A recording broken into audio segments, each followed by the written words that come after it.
안녕하세요. 저는, 아니, 40을 바라보고 있는 30대의 남자입니다.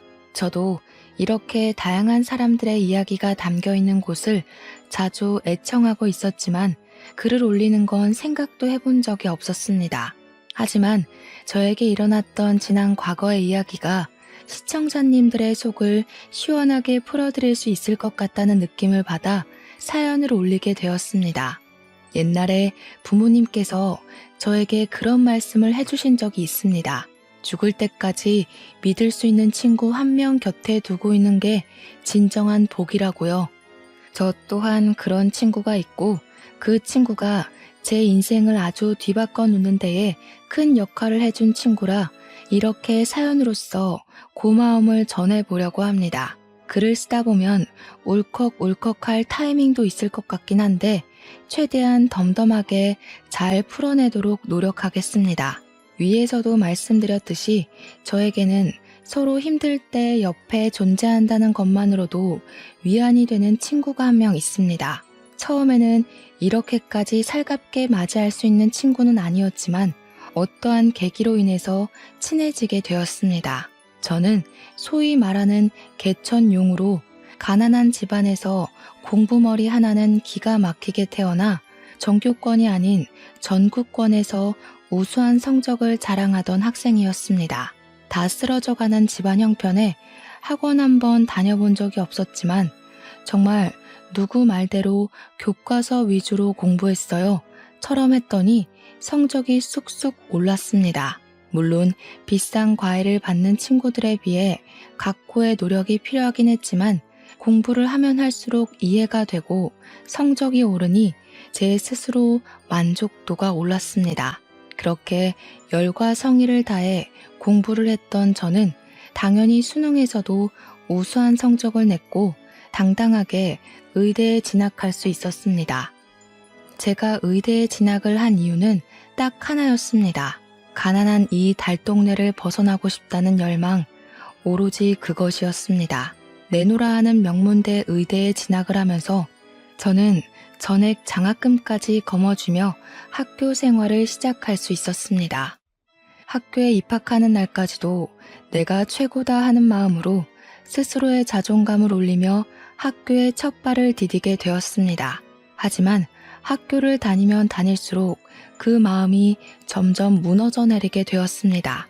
명문대 의대는 사교육에 목숨을 걸고 노력했던 친구들이 널려 있었기 때문이었습니다.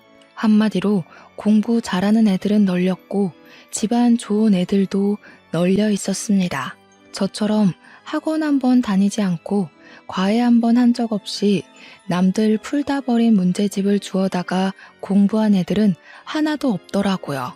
중고등학교 때 유학을 다녀오지 않은 아이도 없었고 공부하느라 하루에 3시간씩 자는 애들은 널려 있었죠. 그런 아이들 사이에서 저는 점점 의기소침해졌습니다.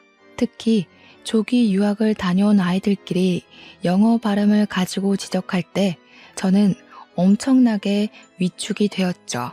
다들 강남에 50명 이상 되는 집들을 가지고 있고 차도 외제차를 턱턱 끌고 다니며 옷도 죄다 명품만 고집하는 애들 사이에서 저는 달동네를 벗어나지 못한 촌놈이었습니다. 물론 모든 학생들이 그랬다는 건 아닙니다. 유독 제 주위에 그런 애들이 많았던 것 뿐이었습니다. 제가 전국권 성적을 가지고 있었으니 어떻게 공부를 했나, 어떤 선생님께 과외를 받았나 궁금해서 다가온 친구들이었죠. 하지만 그 친구들의 관심은 곧 시들시들해졌습니다. 제가 아무 가난한 집에서 홀로 공부하며 버텨온 학생이었기 때문에 자기들 인생에 큰 득이 되지 않는다고 판단했겠죠. 그런 애들 사이에서 장학금을 받아봐야 뭘 하겠습니까? 그 친구들은 애초에 돈 걱정을 하며 사는 친구들이 아니라서 장학금을 노릴 생각도 하지 않는 애들이었습니다. 적당히 의대를 졸업해서 개원을 하고 돈 많은 여자랑 결혼해서 평생 의사가 직업인 걸 자랑으로 여기고 살 친구들이었습니다.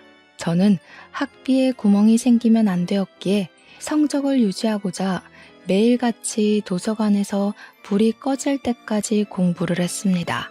하지만 동기들은 적당히 여유가 생기면 술도 마시러 가고 해외여행을 다녀오기도 하고 골프도 치고 여가 생활을 착실하게 즐기더군요. 저에게도 몇 번 권유를 하긴 했습니다. 내기 당구를 하러 가자 하면 저는 일단 거절부터 해야 했습니다.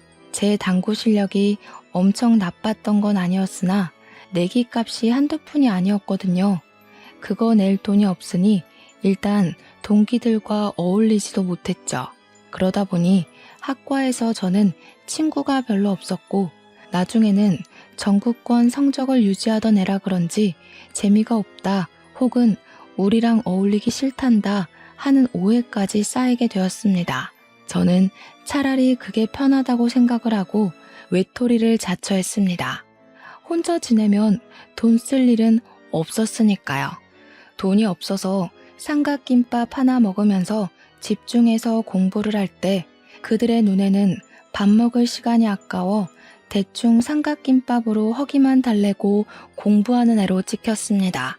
그래도 이 악물고 독하게 공부한 덕에 저는 장학금을 한 번도 놓치지 않았습니다. 또한 우수한 성적을 가지고 있었기에 의대를 졸업하고 전문의 과정을 정할 때에도 원하는 과에 진학할 수 있게 되었죠.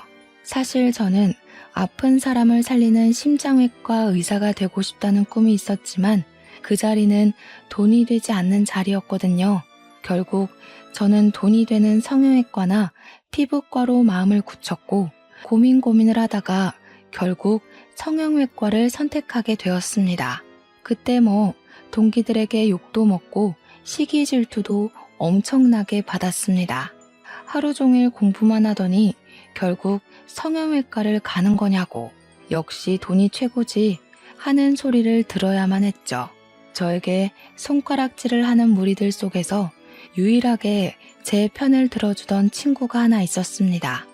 네, 그 친구가 저의 평생 친구나 다름없는 그놈입니다. 동기들 사이에서는 성격이 좋아서 인싸로 유명한 친구였는데 우연치 않게 저랑 군대도 비슷한 시기에 다녀오고 복학도 같이 한 친구였거든요. 수업도 몇 번 같이 듣곤 했던 그 친구는 진로를 결정하다가 결국 산부인과를 선택했었어요.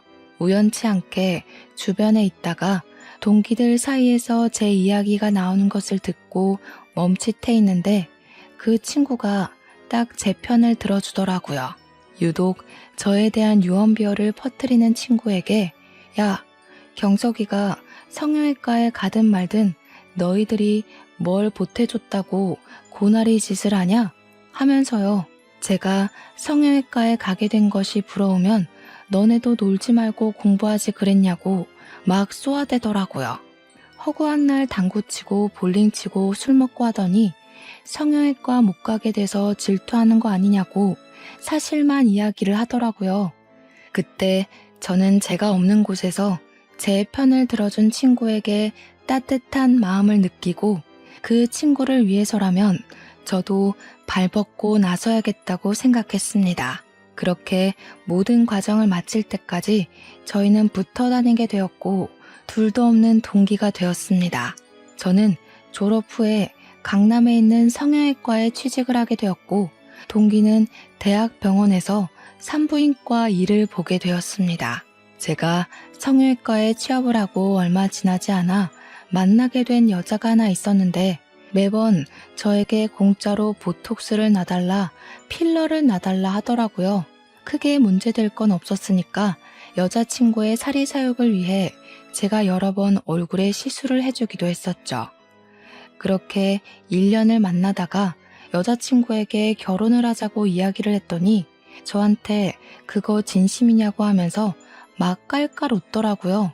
저에게 자기네 집안이 얼마나 빵빵한 줄 알고는 있는 거냐고, 혹시 결혼해서 팔자 펴보고 싶어서 그런 거냐고 하더라고요. 저는 단지 여자친구에게 진심으로 평생 잘해주고 싶어서 저 정도 벌면 먹고 사는 데는 문제가 없을 것 같아 미래를 함께 하자고 했을 뿐인데요. 여자친구는 자기네 집안이 탐나서 제가 욕심을 부린 줄 알더라고요. 그러더니 오빠는 개천용이라서 부담이 된다. 본가도 다 쓰러져가는 달동네라고 하지 않았냐 하면서 거절을 하더라고요. 오빠 형편에 걸맞은 사람을 만나라고, 아니면 본가부터 이사를 가라고 하더라고요.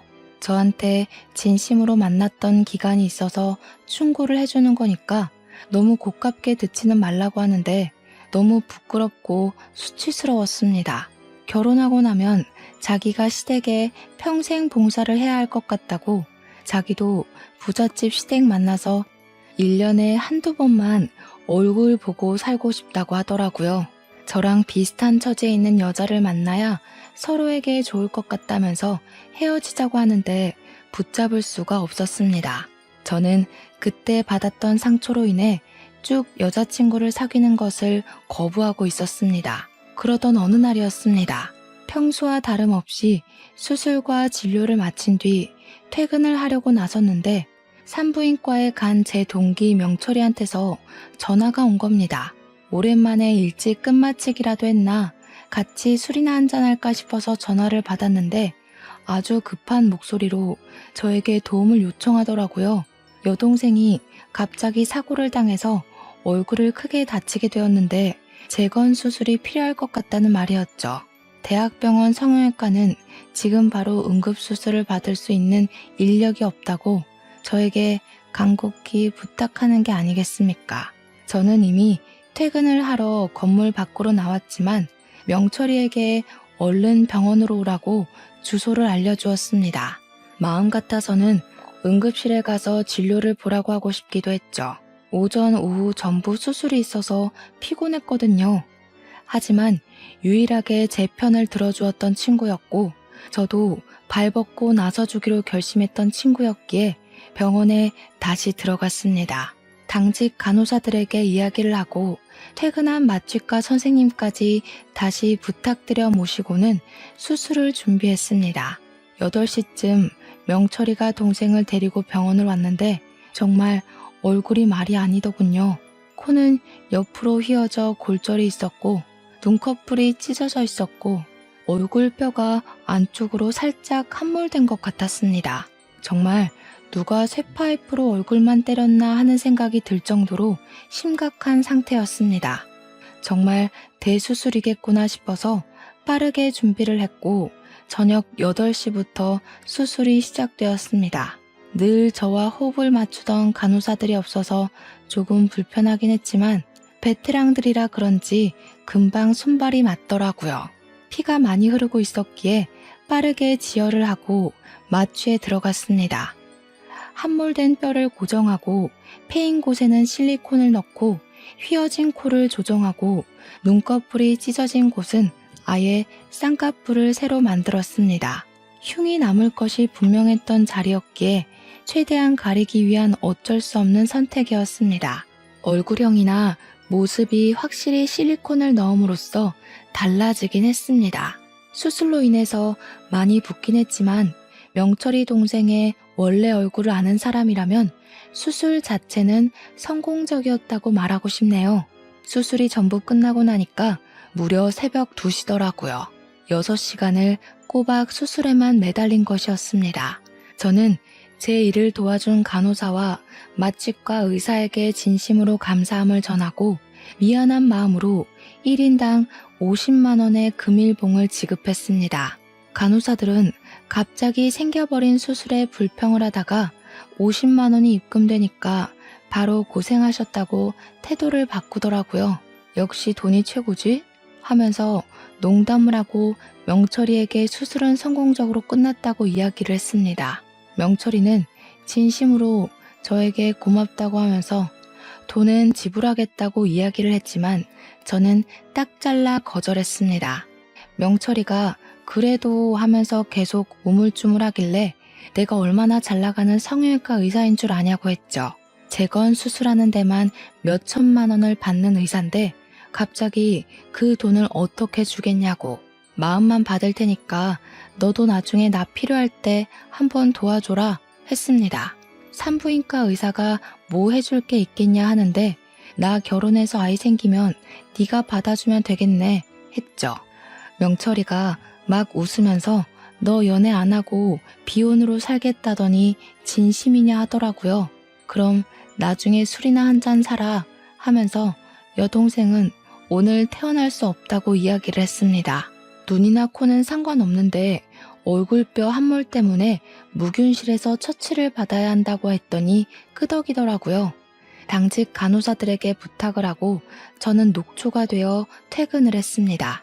그 뒤로 출근을 하면 매일같이 무균실에 들어가서 명철이 동생의 상태를 확인했고 추가 수술은 필요가 없는지 잘 아무는지 지켜보고 있었습니다. 코가 골절이 된 부분은 보이지 않게 절개 수술을 했는데 안화골절은 어쩔 수 없이 볼에 흉터가 남았습니다. 저는 그 흉이 티가 나지 않도록 옅게 패인 부분은 흉터 치료를 하고 깊은 부분에는 보조개를 만드는 것이 어떻겠냐고 물어보았습니다. 명철이 동생은 끄덕였고 보조개 수술을 시작했고요. 그건 뭐 거의 시술이나 다름없어서 30분 안에 끝났습니다. 명철이는 말끔해진 동생의 얼굴을 보고 조금 낯설어 하면서도 성형의 힘이 이렇게 중요한 거라고 동생에게 장난을 치더라고요. 저에게 진심으로 고맙다 하는 말도 잊지 않았죠. 명철이 동생은 수술한 지 열흘 만에서야 퇴원을 할 수 있었고 얼굴에 멍이 많이 남아있어서 멍에 바르는 크림을 꼭 쓰라고 설명도 아끼지 않으셨습니다. 그 비용은 모두 제 개인비로 처리를 했기에 뼈아픈 손실이 당연히 일어났지만 명철이가 제 편을 들어줬었던 지난날을 생각하면 아깝지 않았습니다. 그날 이후로 가끔 가다 명철이를 만나서 술도 한잔하고 밥도 먹고 했는데 여동생이 정말 미인이 되어서 가끔 낯설기도 하다고 하더군요. 제가 어떻게 사고가 났길래 다른 데는 멀쩡하고 얼굴만 그렇게 된 거냐고 아무리 생각해도 이상하다고 했죠. 그러니 명철이가 한참을 고민하다가 그제야 말을 해주더라고요. 여동생이 남자친구랑 싸우고 헤어지자고 했는데 남자친구가 손버릇이 무척이나 안 좋은 놈이었던 거죠. 홧김에 애를 그렇게 만들었다고 하는 겁니다. 응급실을 가야 하나 순간 고민을 했지만 하필 다친 곳이 얼굴이라 제 생각이 났다고 하더라고요. 그 정신 나간 놈은 어떻게 했냐? 경찰에 신고는 했냐 하니까 아는 변호사의 도움으로 지금 재판 중에 있다고 했습니다. 치료비 배상이 나오면 저에게 주겠다고 해서 아니라고 동생이 심리치료를 받을 수 있게 사용하라고 했죠. 명철이가 안 그래도 그것 때문에 고민이라고 하더라고요. 여동생이 상처를 크게 입어서 그런지 대인기피증까지 오게 됐다고요. 지나가는 사람들이 갑자기 해코지를 할 것 같다는 느낌을 받아서 길거리도 못 돌아다닌다고 결국 미국으로 가서 잠시 지내다 오기로 했대요. 그러면 저 명은이가 너한테 꼭 고맙다고 전해달라고 했다고 하더라고요. 저는 당연히 의사로서 해야 할 일을 한 거라고 말은 했지만 이상한 놈한테 걸려서 그런 상처를 입은 명철이 동생이 좀 안타까웠습니다. 명철에게 위로의 말을 전하고 저희는 또 그렇게 바쁜 각자의 일상으로 돌아갔습니다. 그 뒤로 저에게 일복이 터진 것인지 진짜 너무너무 바빴습니다. 성형외과에 찾아오는 손님들도 무척이나 늘었고요. 또 제가 젊은 의사임에도 불구하고 실력이 좋다고 소문이 나서 방송가에서도 저를 찾아오고 했습니다. 연예인 지망생들부터 방송국에서도 출연해달라는 문의가 빗발치기 시작했습니다.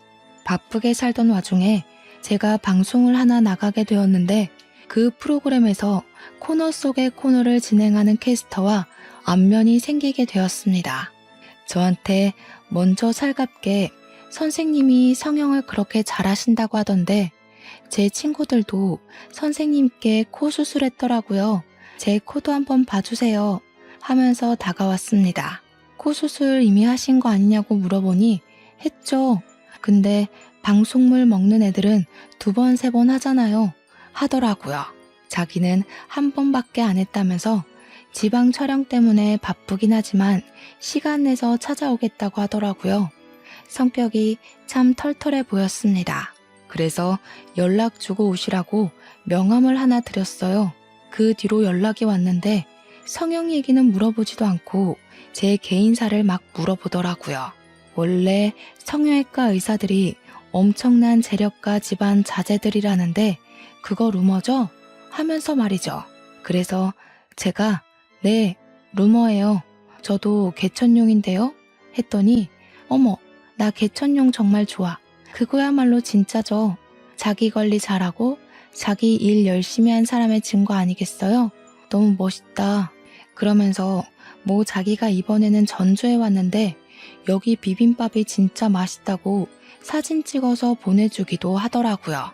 어떤 날은 오늘 촬영은 산행이 있어요 하면서 산 정상에서 찍은 셀카도 보내주고 하는 게 아니겠습니까? 저한테 자주 연락하고 매력 어필도 꽤 많이 하더라고요.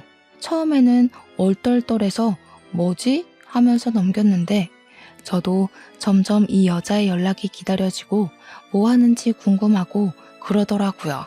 하루 종일 연락이 없는 날이면 핸드폰에서 시선을 떼질 못하는 저를 발견하고는 헛웃음을 짓기도 했습니다. 한 3일째 연락이 없던 어느 날 제가 궁금해서 먼저 연락을 하게 되었습니다. 성형외과에 한번 오신다더니 안 오세요? 하고 그랬더니 바로 답장이 오는 게 아니겠습니까? 뭐예요? 보고 싶다, 궁금하다, 어디서 뭐하냐 이런 연락일 줄 알았더니 고객 유치? 이러면서 너스레를 떨더라고요. 그래서 솔직하게 말을 하게 되었습니다. 아닙니다. 궁금했습니다. 보고 싶습니다. 이렇게 남자답게 말이죠. 그랬더니 그분도 보통 성격은 아니신지 저에게 바로 오늘 데이트하자고 요청을 하시더라고요. 뭐 저희 둘이 길 가다가 알아볼 만큼의 유명인사는 아니긴 했지만 간혹 가다가 알아보는 사람들이 있긴 하더라고요. 그래서 마스크도 쓰고 모자도 눌러 쓰고 그러면서 데이트를 즐기기 시작했습니다. 저야 그냥 성형외과 의사라지만 그분은 방송인이니까 괜히 스캔들이라도 터지고 하면 그렇지 않겠습니까? 그렇게 몇 번을 밖에서 만나다가 마음이 깊어지고 연애를 시작하게 되었는데 막상 연애를 시작하고 나니까 이 사람이 얼마나 바쁜 사람인지를 알게 되었습니다. 하루 종일 연락이 되지 않을 때도 있었고 지방 촬영이 일주일에 한 번 이상은 꼭 잡히더라고요. 보고 싶을 때 볼 수 없다는 사실이 조금 슬프게 느껴지긴 했지만 그만큼 제가 이 사람을 사랑하는구나 하고 깨닫게 된 계기도 되었습니다. 전 여자친구에게 한 번 크게 대인 이후로 여자를 믿지 않게 되었었는데 이 사람은 저에게 확신을 주려고 노력하는 사람이었습니다. 연락이 바빠서 안 될 때에도 나중에 꼭 사정을 설명해주고 지방 촬영을 가게 되면 꼭 사진을 보내줘서 확인을 시켜주었습니다. 워낙 바쁜 사람이다 보니 제가 찾아가는 건 꿈도 꿀 수 없었고 이 사람이 시간이 되어야 우리 병원 근처로 찾아와서 같이 밥을 먹을 수 있었지만 그럼에도 불구하고 전부 이해를 할 수 있을 정도로 사랑하게 되었습니다. 하염없이 기다려야 하는 입장이 썩 좋지는 않았지만 어린 왕자도 그런 말을 했었잖아요. 그 사람이 도착하기 1시간 전부터 기다려지는 그 설렘이 참 행복하고 좋더라고요. 프로그램을 하나밖에 하지 않는 방송인도 이렇게나 바쁜데 그 유명한 연예인들은 얼마나 바쁜 건지 상상하기조차 어렵더라고요. 그래서 과로로 쓰러지는 사람도 많구나 하면서 하나를 더 깨닫게 되었달까요? 하루는 여자친구의 연락을 기다리고 있었는데 저희 어머니에게서 연락이 도착했습니다. 평소에 급한 일 이외에는 연락을 살갑게 하지 않았던 터라 무심하게 웬일이시냐고 물어보니 어머니께서 침울한 목소리로 본인에게 큰일이 났다고 하시는 겁니다. 놀래서 왜 그러시냐고 하니까 어머니께서 지금 병원에 와 계신데 자기가 암에 걸린 것 같다고 이야기를 하시는 겁니다. 우리 부모님께서는 충남에 내려가 지내고 계셨는데 제가 암이라는 소리에 놀라서 원장님께 말씀을 드리고 바로 충남으로 내려갔습니다. 집으로 찾아가 무슨 일이냐고 자세하게 말해달라고 하니 그제야 엉엉 우시면서 난소에 혹이 생겼다고 해서 그냥 혹인 줄 알았는데 난소암 판정을 받으셨다는 것이었습니다. 빠르게 수술을 해야 한다고 하는데 지역 근처 병원은 전부 예약이 꽉 찼다는 말을 하더래요. 거기다가 난소암 수술을 하다가 사고도 많이 난다고 무척이나 불안해하셨습니다. 이러다가 손주도 한번 못 보고 하늘나라에 가는 것 아니냐고 하시는데 그런 소리 하지 마시라고 했죠. 어머니를 안심시키기 위해 제가 의사 아니겠냐고 동기들 수소문해서 바로 알아보겠다고 했는데 명철이 생각이 딱 나더라고요.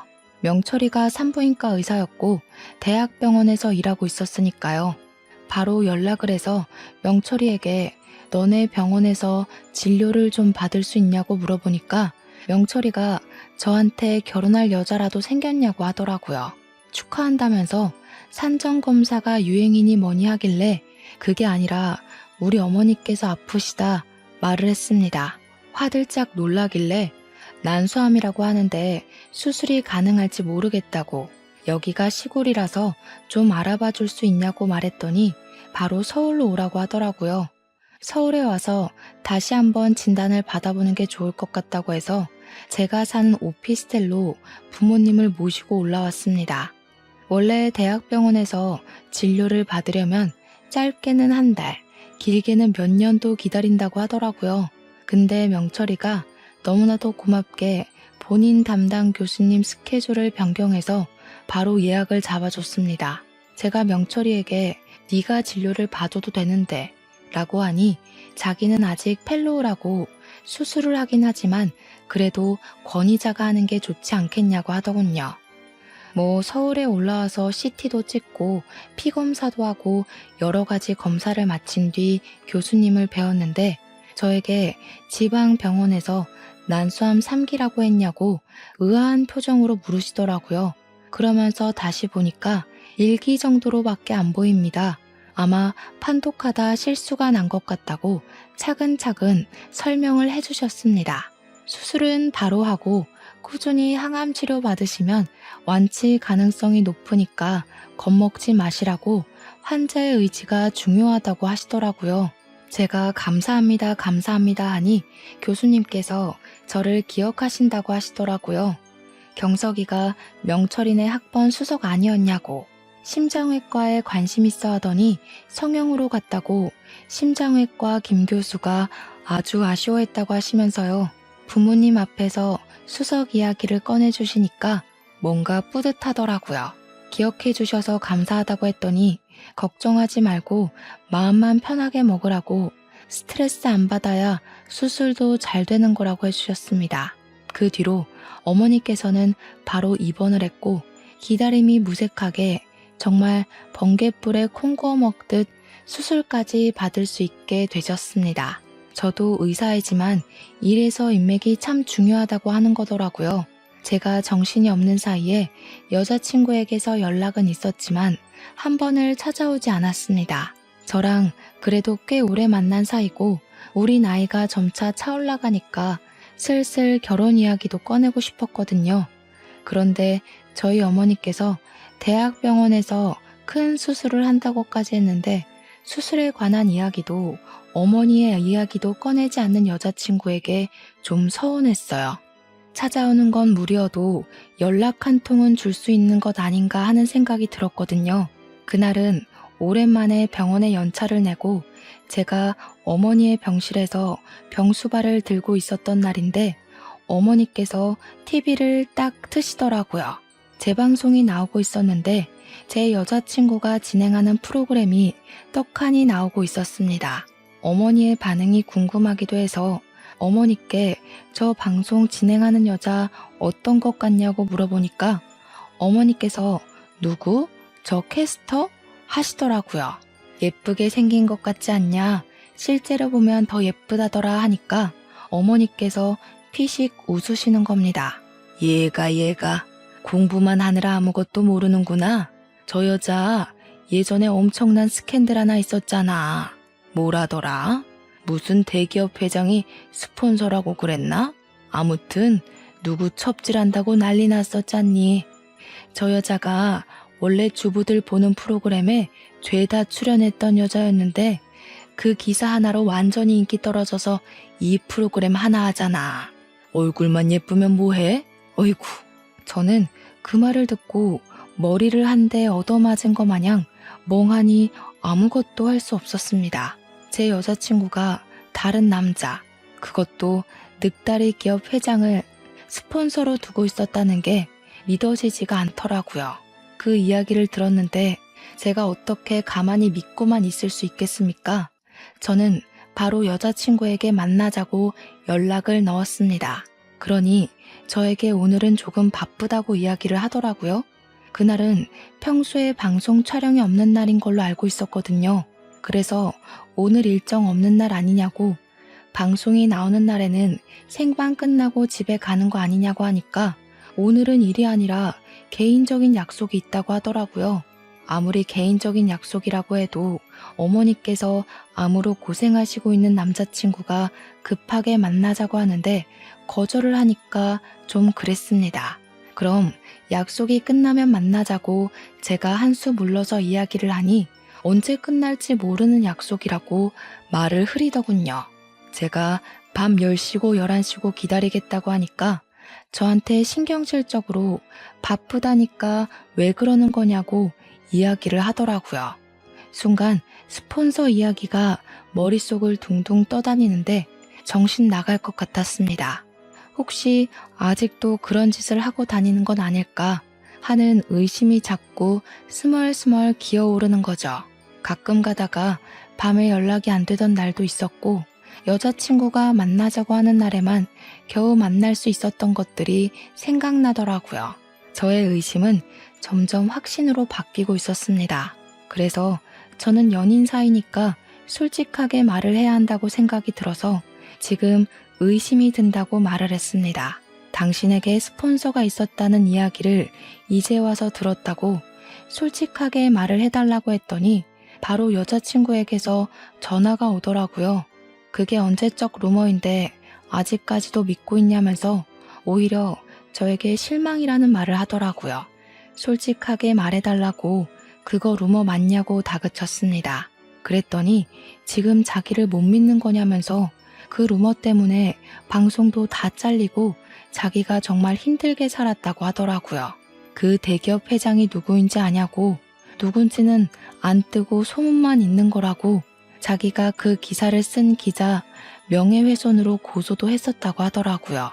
그러고는 기분 나쁘니까 나중에 연락하겠다면서 전화를 뚝 끊어버렸습니다.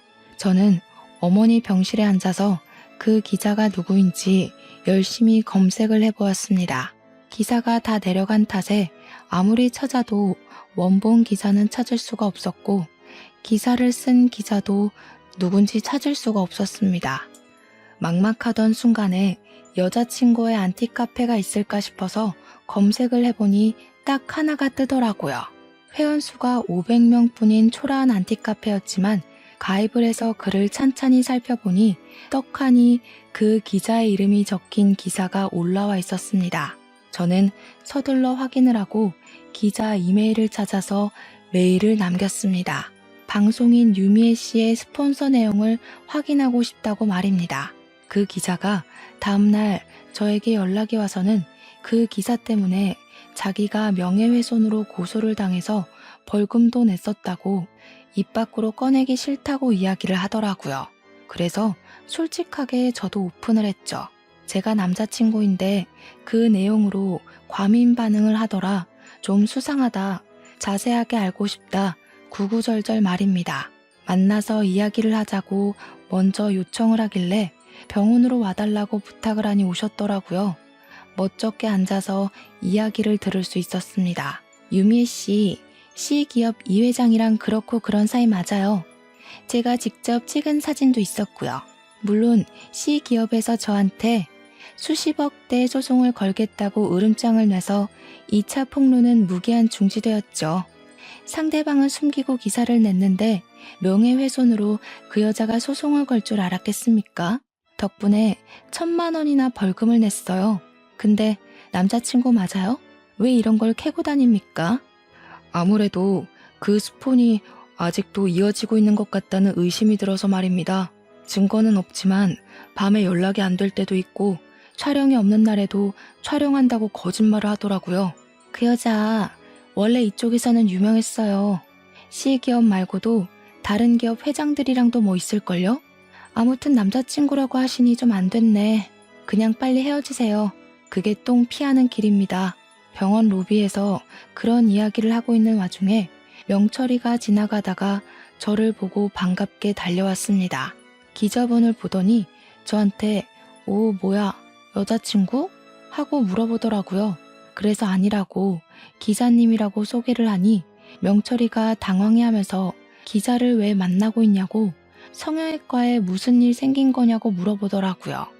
명철이까지 속이긴 좀 그래서 솔직하게 이야기를 했습니다. 사실 방송인 유미애가 내 여자친구라고 말이죠. 그랬더니 명철이가 기자를 향해서 잘 만나고 있는 커플 헤어지게 하려고 사생활을 캐는 거냐고 하더라고요. 오해가 단단히 쌓인 것 같아서 그런 거 아니라고 여자친구가 스폰서 일을 한다는 소문을 들어서 확인차 만난 거라고 했죠. 그러니 명철이가 갑자기 유미애? 유미애? 하더니 얼굴이 사색이 되더라고요. 그 표정을 보고 저도 놀라서 뭐 아는 거 있냐고 유미애랑 아는 사이냐고 물어봤더니 명철이가 저한테 이야기를 해주더라고요. 우리 동기 혜성이 있잖아. 혜성이가 몇 년 전에 산부인과를 개업했는데 거기 단골 손님이거든. 제가 명철이한테 너 아직도 혜성이랑 연락하고 지내는 거냐 하니까 명철이가 혜성이가 자기 여자친구라고 하더라고요. 졸지에 잠복 근무를 하는 형사도 아닌데 완전 무장을 하고 퇴근 시간을 맞춰 저와 명철이 그리고 기자님까지 셋이서 혜성이의 산부인과로 향했습니다. 혜성이에게 어떻게 이야기를 꺼내야 할지 고민을 하다가 사실 내가 유미의 남자친구다 하면서 운을 뗐습니다. 스폰서 짓을 아직도 하고 있는 듯하니 결론은 진료 기록을 보고 싶다는 말이었습니다. 그러니 혜성이가 저를 싸늘하게 바라보면서 환자 진료 기록을 제3자에게 보여주는 건 불법이라 안 된다고 하더라고요. 의사가 될 때 선수하지 않았냐고, 도대체 학교 수석이라는 놈이 눈이 멀어서 뭐하고 있냐고 하더라고요. 순간 부끄러워져서 고개를 푹 숙이고 미안하다 하고 있는데 혜성이가 그러대요. 명철이 여동생 수술해줬던 게 고마워서 그냥 친구로서 조금 흘려주는 거라고 자기한테 들었다고 하지 말라고 하더라고요. 3일 뒤 저녁 9시에 아마 우리 산부인과에 방문할 거야 그 여자. 사람들 눈 의식해서 밤에만 찾아오거든. 피임 기고 시술할 때가 돼서 아마 그거 하러 다시 찾아올 건데 그때 뭐 누구랑 오는지 한번 보던가. 절대로 혼자서는 안 오거든. 자기 돈줄이랑 오지. 저는 일부러 유미에게 연락을 넣어 3일 뒤 저녁에 뭐 하냐고 별일 없으면 같이 밥이나 먹자고 말을 했습니다. 그러자 유미애는 저에게 하필 그날 지방에 추가 촬영이 잡혀서 서울에 없을 것 같다고 다음에 밥을 먹자고 말을 하더라고요. 저는 그날 혜성이의 병원에 가기 위해서 유미애가 술을 쓰는구나 느끼게 되었습니다.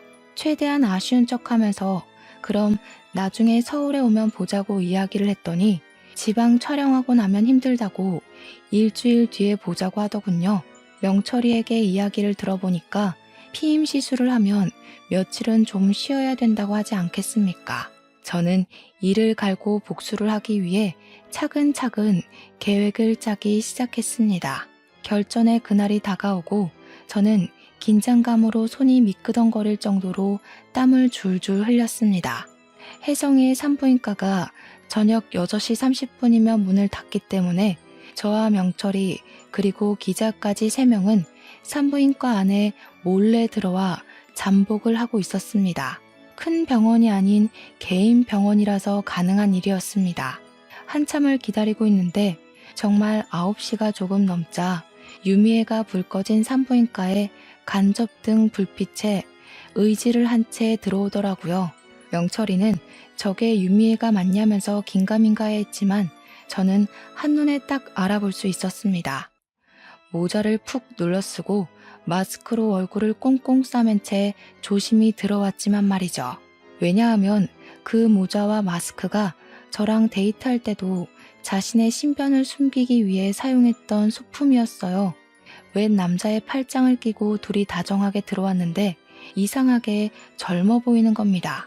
시기업 회장은 늙어서 머리가 다 벗겨진 사람이었는데 옆에 있는 남자는 머리숱이 아주 풍성한 사람이더군요. 혹시 매니저는 아닐까, 내가 헛다리를 짚은 걸까 하면서 누구지 하고 있는데 기자님이 그러시더라고요. 난년은 난년이네 하면서 저 사람 A 광고기획 전무라는 사람이라고 설명을 해주었습니다. 정말 만나던 남자가 한둘은 아닌 모양이더군요. 저는 이를 갈고 복수를 위해 마지막 결심을 했습니다. 유미애가 혜성이의 진료실에 들어간 지 15분이 지나자마자 저는 진료실의 문을 쾅 소리나게 열고 들어갔습니다. 순간 놀란 전무와 유미애는 저에게 누구시냐 나가라 소리를 쳤고 혜성이도 연기를 시작했습니다. 환자분 지금 진료 중이니까 들어오시면 안 된다고 나가라고 말이죠. 피임기구를 손에 들고 설명마저 할까요? 보통 피임 시술은 하며 일부러 이야기를 이어가는 혜성이의 말을 전무라는 사람이 끊더라고요.